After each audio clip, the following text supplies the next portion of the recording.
Om Namah Shivaya, and welcome to this series of video tutorials about the regular Sivananda yoga class, also known as the open class.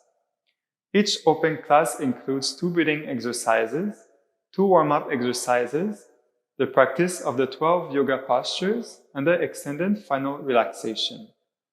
The class also includes an opening and closing chant, and short periods of relaxation at the beginning of the class and in between each exercises.